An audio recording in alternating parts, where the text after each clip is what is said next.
All right, so again, 1 Samuel chapter 20, if you're watching with us online, we're going to pick up with the last couple of verses where we left off last Wednesday night.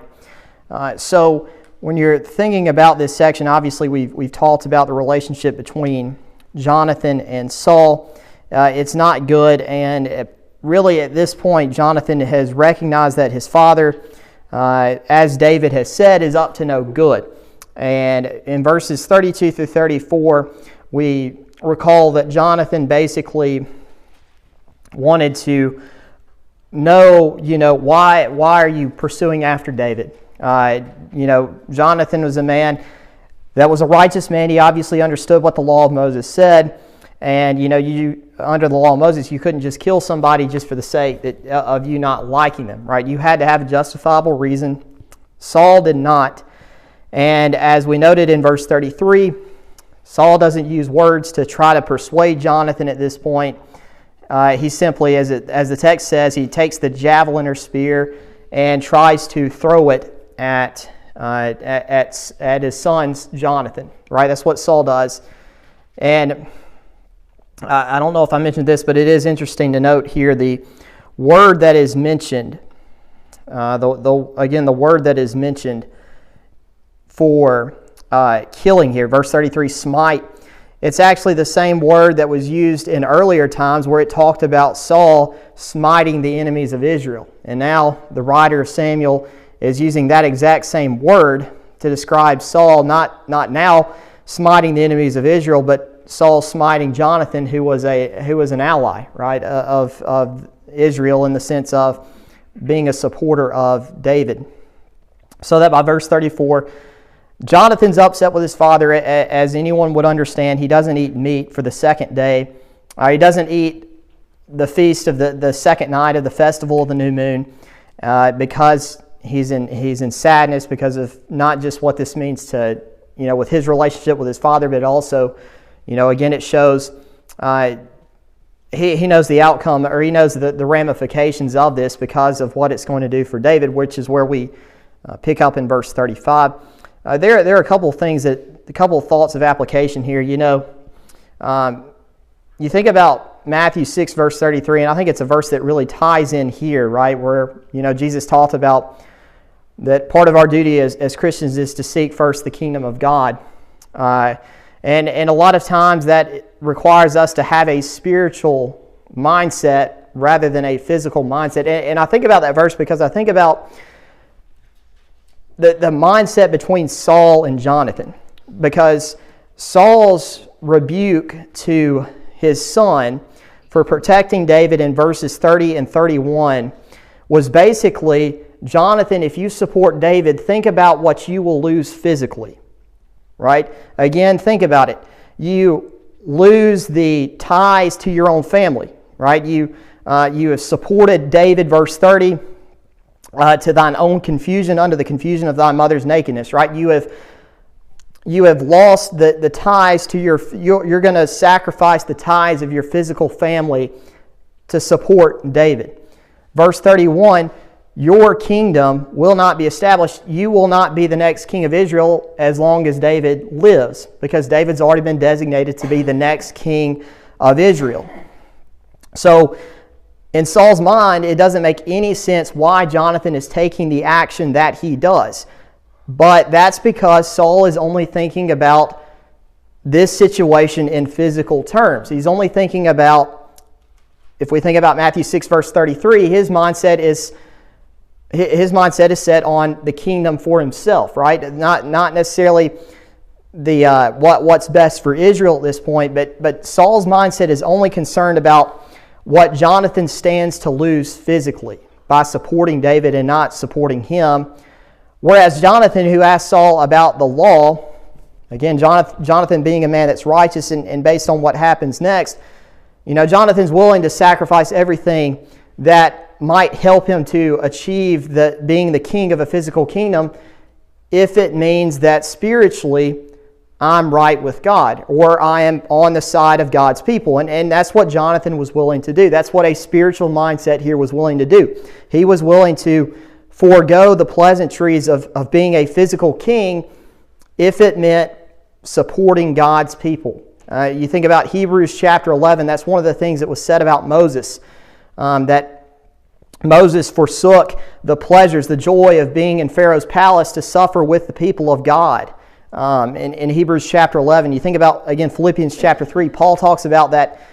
He talked about all the benefits that he had being a Pharisee and being under the law of Moses, but then he said that he counted all of those things as he says, as dung or as garbage, because it wasn't helping him to achieve an eternal home in heaven with God. It wasn't; those things were not a benefit to him to be pleasing or to be obedient to Christ. He was willing to sacrifice those things, those physical things, to achieve a spiritual goal.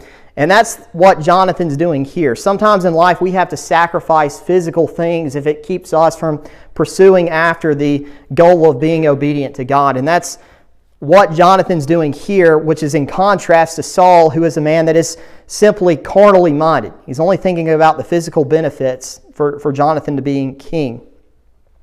Likewise here, I think you see as well what happens when someone is so concerned about their own personal ambition, right? Sometimes we think about our personal ambitions when we're so focused on that, we often think about, maybe the damage that it does to us. But in this particular situation, you see, Saul is so focused on achieving what he wants that at this point he's not just hurting himself, he's hurting anybody that's around him, even if that means killing his own son, because sometimes that is the price of looking out or working toward your own personal ambition rather than putting God first. If Saul was putting God first in this situation, he would have accepted David was the next king of Israel. He would never have thrown a spear or a javelin at his son for helping David. And that's something to think about here, right? The results or the problem of seeking after our personal ambition, sometimes it not only hurts ourselves, but it also can hurt those that those that are, again, around us. Maybe the classic example, you think about a father that's so concerned about getting ahead at work that he sacrifices time with his family at home, right? And that's something that can destroy a family. And certainly that situation somewhat applies here with the example of Jonathan and Saul. Saul's destroying his family because of his own personal ambition. So that's, again, verses 32 through 34. Let's now look at verses 35 down through 42. Our plan tonight is to try to get down through 1 Samuel 21, verse 6, but we may not quite get that far away. Now, I did mention this last week, but Proverbs 15:18 is also a good verse to tie in there that shows the difference between Jonathan and Saul. But let's look now at verse 35. Here the text says that it came to pass in the morning that Jonathan went out into the field at the time appointed with David, and a little lad with him. So we know that this is basically the agreed upon method that Jonathan and David had established at the beginning of the chapter. So Jonathan has accomplished his task. He's found out what Saul's intention is. It's time to let David know. You see the word there, a little lad. This would indicate more than likely a child. Not an exact age number, but you would probably think somewhere around 8 or 9 to 10 years old. So you are talking about a boy here. For Jonathan, who obviously served in the military, what he's doing here was, again, not that uncommon. If you're in the military, you have to have practice. If Jonathan was, say, an archer in the military, to practice, you had to spend time shooting arrows. And so what this is, again, is something common that Jonathan would have done. It would not have drawn suspicion. And you note that the lad goes with him. Arrows are not going to fetch themselves in that day, right? If you ever go to a golf course, or if you go to a driving range in particular, and you'll see people hitting golf balls all the time, well, generally there's somebody that's working at that driving range that is going around and collecting the golf balls to return them, right? So you have to have somebody to fetch the arrows that you shoot. Arrows just don't grow on trees, and that's the purpose there with the lad. Now, we remember that Jonathan mentioned the shooting of 3 arrows, but verse 36, he said unto his lad, Run, find out find out now the arrows which I shoot. And as the lad ran, he shot an arrow beyond him. So again, we keep in mind earlier in the chapter that there were 3 arrows that were shot. But the text indicates here, verse 36, one of the arrows goes beyond him. And we note the reason of that as we see the following verses going forward. But when you picture what's happening here, it's a little bit interesting because the indication is not that Jonathan shoots the arrows and then tells the lad to go get the arrows. The indication is that as Jonathan is shooting the arrows, the lad is going out there to retrieve them. And, you might think to yourself, again, that that's sort of dangerous, right? Somebody's firing a gun at a firing range. You're not out there in the field where he's shooting at the target, generally because it's not safe. But apparently Jonathan's a very good shot, but you have in mind here the lad is going out to retrieve the arrows as Jonathan is shooting them. Verse 37, when the lad was come to the place of the arrow which Jonathan had shot, this is a reference to the arrow that was shot beyond him. Jonathan cried out after the lad and said, is not the arrow beyond thee? Again, you think about the word, you think about the word beyond, you think about distance, right? In a lot of cases in the Old Testament, the word beyond indicated a very great distance.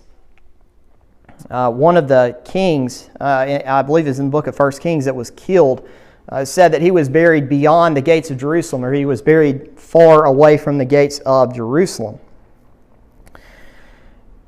You almost think here, we certainly understand, why Jonathan makes this statement, but if you're thinking about it from the lad, if this is an 8-year-old boy, Jonathan probably, if this is a younger child, Jonathan probably had some responsibility to, just to make sure that the child didn't get himself hurt, right? Think about growing up. Maybe this is true for most that are here tonight, especially more so than maybe for me. But generally, when you were growing up, when you played in the yard, a lot of times you stayed within the earshot or within the line of sight of your parents. So that way they could keep an eye on you at times, perhaps. I know at my grandparents' house, if you were to go up there, they have a fairly large yard, but beyond the yard there's a huge hill that drops off and there's a ditch. And I know that as a 6 or 7-year-old child, I was not allowed to go back towards that ditch because my parents or my grandparents couldn't see me from the house because their job was to keep watch over me, right? Likewise, you think about here, Jonathan makes a statement towards the lad, is not the arrow beyond thee? You almost get that indication, right? If the arrow is beyond thee, it might be within, or it might be far away where Jonathan doesn't have a clear picture of him. And so you keep that in mind, and you keep in mind with that at this time, the land around Israel is not tamed of wild beasts, right? We know David encountered a lion and a bear. You read about in 1 Kings chapter 12, a man is on his way to a city and he's killed by a lion. And the point being is that if Jonathan's watching out for the child, if the child gets too far away, not only can he not see him, but there's a better chance that a wild animal could attack him. And so what that is just helping us think about, why the lad would have responded the way that he does, hearing Jonathan say that the arrow is beyond thee. Because verse 38, Jonathan cried after the lad, make speed, haste, stay not. And Jonathan's lad gathered up the arrows and came to the master. In other words, what Jonathan says there in verse 38 is, you're going too far, hurry up, get the arrow and come back to me, right? Because in a general sense, I don't want you to see you get hurt. If you think about a child, sometimes he can kind of be afraid of getting too far away from the house. When we were helping Jameson and Ashley move I guess it was a couple of weeks ago, or it might have been last week. No, it was a couple of weeks ago. Anyways, I think it was Nate I think it was Nate that threw a ball out into the yard. And there was a dog that was walking through the neighborhood, and Nate saw it, and Nate would not go out to get that ball until he knew that dog would was not in the area.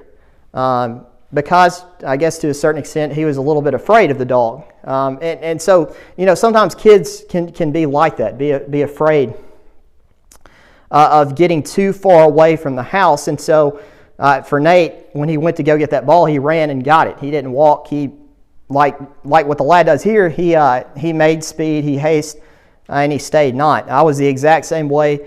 Growing up, there was a German Shepherd that lived in the neighbor's house, and I never got that far away from the house because that German Shepherd had a tendency to be aggressive. And so you can imagine, if you think about a situation like that, you imagine what's going on here, that the kid gets the arrows and he runs back to try to get back to Jonathan, who would be able to protect him. Now, the real reason why Jonathan had made the comment was not because he was solely concerned about the safety of the child. Verse 39, the lad knew not anything, only Jonathan and David knew the matter. And the matter is because Jonathan had yelled out, "Is not the arrow beyond thee?" Which when you think about that in light of the beginning of chapter 20, what that simply indicated was that David was about to flee, because that is what had been agreed upon in 1 Samuel chapter 20, there towards the beginning. So verse 40, the lad leaves with Jonathan's equipment. Jonathan gave his artillery unto his lad and said unto him, "Go carry them to the city." Obviously, Jonathan did not want the lad to see David and Jonathan meeting, because very well the lad could have told Saul. So by verse 40, it's just Jonathan and David. Verse 41, and as soon as the lad was gone, David arose out of a place toward the south and fell on his face toward the ground and bowed himself 3 times. And they kissed one another and wept one with another until David exceeded. And Jonathan said to David, "Go in peace, for as much as we have sworn both of us in the name of the Lord, saying, The Lord be between me and thee, and between my seed and thy seed forever." And he arose and departed, and Jonathan went into the city. Verse 41, it says that David arose out of a place toward the south. The importance there of that is just that's going to be the direction where David flees after this. We'll see that when he flees to the city of Nob, Nob was located south of Gibeah. And so it wouldn't make sense for David to flee to the north, because that meant that he would have had to go through Saul's capital, which, because Saul's looking after him, it would not make any sense. So David's going to flee to the south, but before he does that, he's going to show a lot of respect towards Jonathan. Right? He fell on his face to the ground and bowed himself 3 times. You read about that in the New Testament, where on a couple of occasions at least, you read about individuals bowing down to other people. I think the Mount of Transfiguration, Matthew 17, I believe. I know Peter wanted to build a tabernacle to Moses and Elijah and show respect that way. I think about Cornelius, right? And Cornelius wanted to bow down before Peter because that was just a sign of respect. And here again is David, even though he's a friend with Jonathan. Perhaps out of gratitude, perhaps out of respect, he goes and he bows down to the ground and shows a lot of respect to Jonathan, keeping in mind that David is actually the rightful heir to be king, right? Because he's already been designated by that to God. And here again, the humility of David, we might could say, contrasted against the humility of Saul, right? Saul wanted to kill his son. David, who is going to be the next king, is not above putting himself in a position of humility, before Jonathan. And you note, of course, that they cried. David, it says there about David that they wept over one another until David exceedingly cried. The word there just indicates the idea that David's sobbing was loud. You could hear it. You can sometimes hear people sniffle, or you sort of see tears flow down somebody's eyes when they're sad. The indication here with David is that you could hear his sobbing, and that goes to, and that obviously reflects what's going to happen with David in terms of what's next for him, and it obviously shows that closeness that he had with Jonathan, he's not going to necessarily get to be around Jonathan much anymore. But verse 42, Jonathan says, "Go in peace, Jonathan is very clear here. There's no animosity on his part towards David. He reminds David of the oath we've talked about before, not just between Jonathan and David, but between both houses, that once David would become king, he's going to look after Jonathan's house. I know we mentioned that, I believe, last week. David's faith is about to be tested. Perhaps that's why he cries, but Jonathan provides the reassurance again that, they made a covenant with the Lord. Jonathan has no doubt that the Lord will be with David. And perhaps this is a way to comfort David, who's obviously exceedingly sorrowful at this time. And that's we can point out that's one of the characteristics that a good friend has, right? It's not just he's a good person to be around with, but whenever you are sad, whenever you're struggling with something, generally friends step in and try to console and provide comfort the best way that they can. And you think about what are the responsibilities of a friend. The need to comfort somebody when they are hurting is a requirement for being a friend. I know we talked about in Romans chapter 12, right? We rejoice with those who rejoice, we weep with those who weep. Just the idea, that we as Christians need to be able to empathize with one another whenever they're happy with it, whenever they're hurting. And this is a good example of how we do that. What Jonathan's doing here, verse 42, providing consolation, consoling David through the covenant, and Jonathan's confidence that God would be with David. That being said, are there any comments that you'd like to add on to chapter 20, now that we've come to an end? Saul was a big man physically. The Bible says he was head and shoulders above others, but he was a very small man, where it counted in integrity. And it's just the frustrating of a man fighting against the will of God. If he just yielded to God's will, all this could have been avoided. It could have been a smooth transition. David could have taken over, but just not willing to swallow his pride, and just like you said, he's out for himself instead of out for what's best. Right, yeah, absolutely. The comment was made that Saul just seemed to have a habit of not being able to swallow his pride and to constantly seek out what he wanted rather than trying to do the right thing. Now, David in chapter 21, we note that he flees to the city of Nob.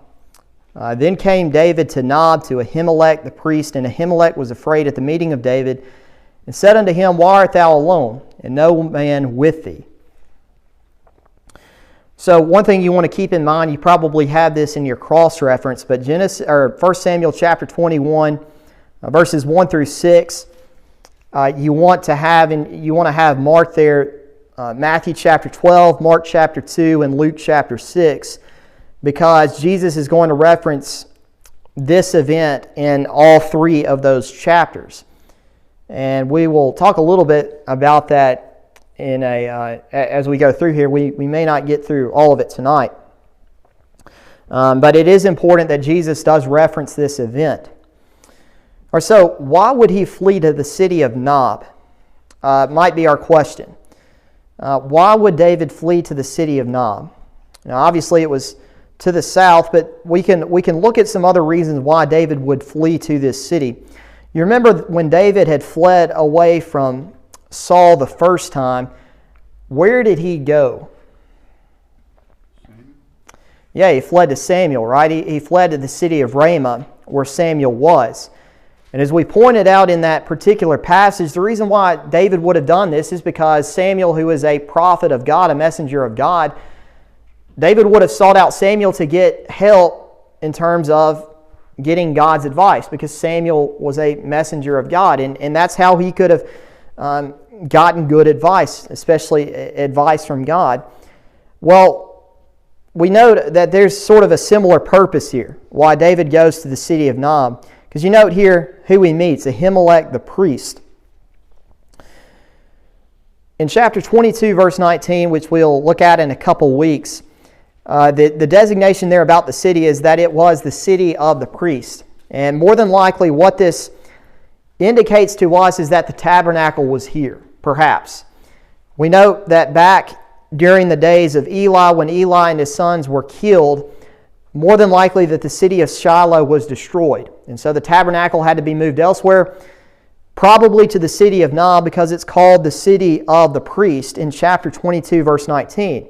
And if you're going to the tabernacle, at this point, the dwelling place of God, part of the reason why you would go here is because you would consult with the high priest. You would try to get God's advice. And so, David here,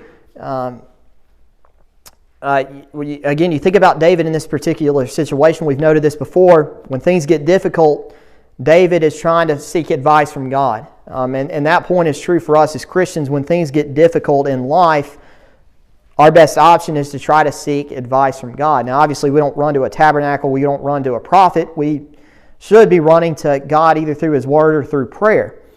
And that's how we can find comfort, how we can get good advice about how to handle difficult situations in life. Well, that's what David's trying to do here. He's trying to run to get advice from God. All right, so Ahimelech. Let's talk about Ahimelech for a minute. Here it says that he's the priest. The indication is actually that he is the high priest. And the reason why we know this is because that Ahimelech was a descendant of Eli, who was the high priest.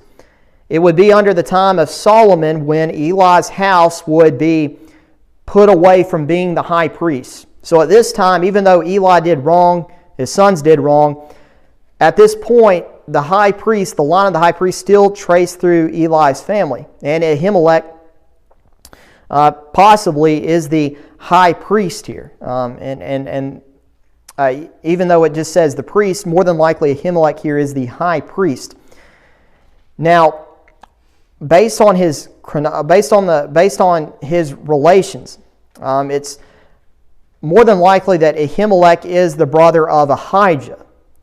And the reason why that's important is because back in chapter 14, verses 2 and 3, we're introduced to Ahijah, who is basically someone who is under Saul, or he's sort of Saul's right-hand religious man. And you can see that based in that text, 1 Samuel 14, verses 2 through 3. So that relationship between Ahimelech and Ahimelech's brother being very close to Saul, perhaps that explains why David does what he does in verse 2, and we'll get to that in a moment. But you know that when David approaches that, Ahimelech is afraid, right? Why art thou alone and no man with thee? If you recall back in chapter 16, verse 4, when Samuel went to Bethlehem to anoint David, that Samuel went alone. And in chapter 16, verse 4, the elders of Israel, when they came out to meet Samuel, they were actually afraid to meet him because they thought something was wrong. So the indication is if somebody came forward and he was alone in a situation like this, people expected trouble. But that's not why David was arriving. So one thing else that we want to mention too, in verse 1. And this is why you keep in mind those passages in the New Testament and you connect it with this. Ahimelech in verse 1 says, again, David, why are you alone and no one with thee? Or no man with thee? But in Matthew 12, Mark chapter 2, and Luke 6, Jesus notes that there are actually men with David during this process. Obviously, this is not a contradiction. What we know from this is apparently that when David went to Ahimelech, David did not allow his servants to go with him to meet Ahimelech. They probably were stationed outside or stationed, close by, but Ahimelech didn't see them because David wanted to speak with Ahimelech alone. Which is why, as we'll see later on, obviously the servants of David are there, and we'll get to that as we go along. But there would be some that suggest that there's a contradiction here in chapter 21, verse 1, where Ahimelech notes that David's alone versus what Jesus said in the New Testament where David obviously had his servants with him. And the answer to that is very simple, as we've just mentioned here. So verse 2, David's response to Ahimelech's question. David said unto Ahimelech the priest, The king hath commanded me a business, and hath said unto me, Let no man know anything of the business whereabout I send thee, and what I have commanded thee, and I have appointed my servants to such and such a place. All right, again, this is where Ahimelech's background is important. If his brother was a close servant or very closely connected to Saul, in David's mind here, can David trust Ahimelech if he knows that Ahimelech, through his brother, is closely connected to Saul? Perhaps that's why David essentially lies here, right? He says that he's here about the king's business. In reality, he's not, right? He's fleeing away from the king, which we know to be a lie. So why did David lie in this manner? Perhaps that was the reason why. If Ahimelech's close to King Saul, and David is now an enemy of King Saul, David might not have a lot of confidence that Ahimelech would trust him. And perhaps that's why David lies. Much in the same way with Abraham and Sarah, right? When Abraham lied about Sarah being his sister before Pharaoh, he did it out of fear. Perhaps this is why David is lying in this passage in chapter 21, verse 2. So the excuse is, Saul sent me on a secret mission. This is why the servants are not here. Now, you know at the end of verse 2, I have appointed my servants to such and such a place, or he's not told them about what he's doing there, but he's sort of got them stationed outside is the idea. They're not there in the meeting. Perhaps in David's mind, if this is the excuse that Saul has sent me on a mission, perhaps this is a way to keep Ahimelech's trust, because Ahimelech was obviously close to Saul. But as is the case with most lies, generally when someone tells a lie, it's to protect himself in the here and now, and you don't give any regard for what happens later on because of that lie. In chapter 22, when we get there, we're going to see that David's lie, while it protected him now, it did not protect those that lived in the city of Nob, especially the priest, in chapter 22. It shows to us again that David, even though he had great faith, he's not perfect, right? He's not perfect based on verse 2. One man's lie here is going to motivate another individual to sin. And sometimes that's the case with how sin works. You know, when we talked about the book of Malachi, we brought out how, you know, the people that the Israelites were failing because of their sin, it was not just that they failed themselves, but with the priest, because they were not righteous, they failed those that were relying on them to offer up sacrifices of atonement. With the priests, when they were not right, they were failing their own children. And so whenever we have a tendency to sin, you know, a lot of times, again, our sin not only affects ourselves, but it affects other people. And that's going to really come into picture in chapter 22, where you see the fruition of what telling a lie like this does. It may give you temporary security, but the lasting consequences of a lie can be very deadly. And that's going to be pretty clear here in this passage. But that's what David's excuse is. So verse 3, we see what David's request is. Now therefore, what is under thine hand, give me 5 loaves of bread in mine hand, or what there is present. So David's request naturally is that he wants food. Again, he's on the run.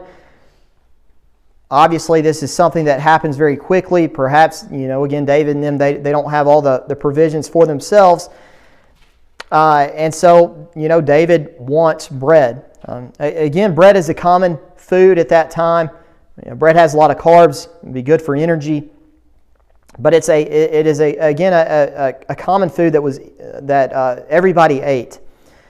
And keep in mind, too, that at this point, because, you know, Ahimelech doesn't know that David's an enemy of Saul, David is the son-in-law of the king. And the king, at times, had a right to make requests of the people, you know, for his own benefit. David, perhaps, is relying on that same sort of authority to, you know, say, I'm David, I'm the son-in-law of the king, I'm hungry, my men are hungry. You know, part of your responsibility to serve the king is to not only serve him, but serve his family. And so, you know, give me something to eat. And then Ahimelech, we'll stop here in verse 4. We'll note maybe one or two things about verse 4. Ahimelech basically says, we've got bread, but here's the catch. Verse 4, the priest answered David and said, there is no common bread under mine hand, but there is hallowed bread, if the young men have kept themselves at least from women. There is no common bread. The word there for common just simply means ordinary. I don't have any ordinary bread on mine hand. The phrase under mine hand is another way of saying on my body. Or, if somebody asks for money, right, and you say, I don't have anything on me. That's sort of the same thing that Ahimelech is saying here. I don't have any common bread on my person, or I'm not carrying any common bread with me. But obviously he would have probably had some at his house. But what he does have on him, what he does have on his person at this time is hallowed bread. And the word hallowed again means consecrated, or it means holy. And this bread, of course, would refer to the bread that was located on the table of showbread. And we'll just go ahead and stop here, because the rest of that we don't have time to get into. But again, something to think about as we go away is that point again that we made in verse 2 about David's lie. David's lie is going to motivate another person to sin. And perhaps what we can think about as a closing point, think about the consequences of our lies, right? Obviously, it gives us temporary security, maybe. The lasting problems of it can often be much worse. But sometimes whenever we tell a lie, it can also motivate other people to sin, just like any other sin. And perhaps that's something that we need to think about. And obviously we'll think about this as we talk about what happens in chapter 22. But a good point of application to close with is, whenever we sin, we obviously affect ourselves, but we often don't think about how badly we can affect somebody else by our sin. And that's going to be true with David and the priest and Nob, as we'll see in the coming few weeks. But with that being said, we'll stop here tonight. Thank you for your time, and thank you for your attention.